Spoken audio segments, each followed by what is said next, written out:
Hillary Clinton preparing for her first major campaign event tomorrow, or so we're told. Mrs. Clinton will be holding a kickoff rally on New York City's Roosevelt Island, a reboot of sorts for a campaign marked by controversial headlines. Betsy Woodruff is a political reporter for the Daily Beast. Michael Warren is a staff writer at the Weekly Standard. Thanks for being here. Betsy, I thought we already launched the Hillary Clinton campaign.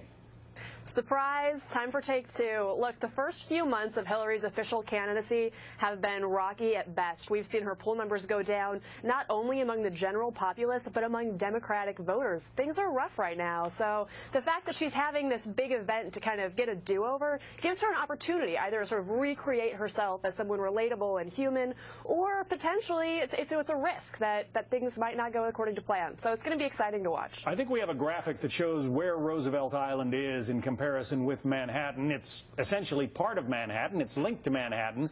But as many observers have noted, it's pretty hard to get to. You can get there by tram or you can get there by subway. And if you use the subway, you have to climb about 7 flights of stairs to get up to the mainland. But she is trying to channel the legacy of the Roosevelts, we understand, Michael. Right. I think this is all a response to the narrative that, oh, maybe Hillary Clinton has a challenge in the Democratic Party, or a couple challenges. You think since that first launch that happened a few months ago, you've had Bernie Sanders get in, Martin O'Malley get in to the Democratic primary race. So this is, I think, a way to sort of reestablish that Hillary Clinton has this long pedigree with that goes all the way back to the Roosevelts. But it's a little weird, isn't it? Why do the Clintons need the Roosevelts? I mean, they're the Clintons. They're their own sort of brand within the Democratic Party. Now, Bill Clinton, when he was first running, sort of reached back to the Roosevelts, but really the Roosevelts of their time. So this is a little weird. I think it shows, it's supposed to be showing strength. I think it shows weakness and maybe a little insecurity on the part of Hillary Clinton that she's doing this relaunch and sort of pulling back to ancient history, really, in the Democratic Party. Yeah, historians who have, taken a look back at the marriage of the Roosevelts, they had kind of an interesting marital arrangement.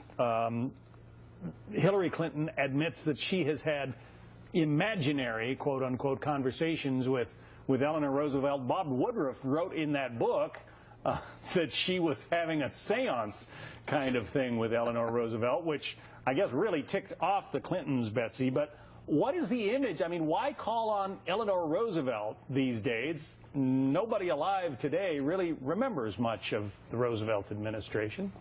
It's an interesting choice. The fact that Hillary Clinton has been so inspired by Eleanor Roosevelt tells us a lot about her. Eleanor Roosevelt was a reformer, but she was also an ardent feminist. She was very active in the beginning of the progressive movement. So it's interesting that Clinton is willing to hearken so far back to the Roosevelts. But yeah, you're right. It is a little bit unusual that she's not bringing in a broader view of the history of progressivism. And, let's be serious here. Just because Hillary can hearken back to a progressive leader doesn't mean she's going to fool progressives.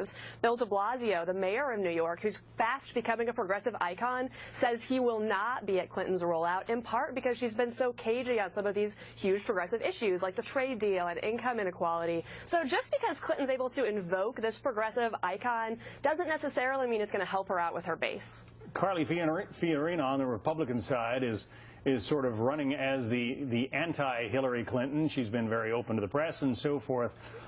Michael, do you see Hillary's reluctance to answer the question, answer press questions, her sort of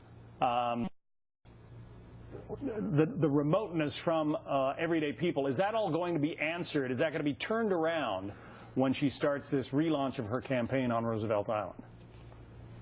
I guess that's what they're hoping for. But again, I thought we did this already. I thought this was the whole point of the road trip to Iowa and going to Chipotle and ordering food that everyday Americans, which again is not a real phrase, but they've been using that, doing the sort of things that you're supposed to be doing when you're campaigning. But she really wasn't doing that. I don't understand why a big event on Roosevelt Island in New York City, I mean, look, New York City is a liberal place.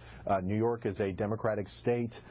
She's not really sort of going out into sort of real America, if you want to use that phrase, to do this. So I don't see where this is really any big change, and I really think that we in the media should sort of not go along with this and see this for what this is, which is really a second attempt to start the campaign. So I just don't see her really turning things around with this event. Maybe she will do it in the next couple of weeks as she goes to Iowa and other places. We'll see what happens and what kind of coverage she gets. Michael Warren, Betsy Woodruff, thank you both.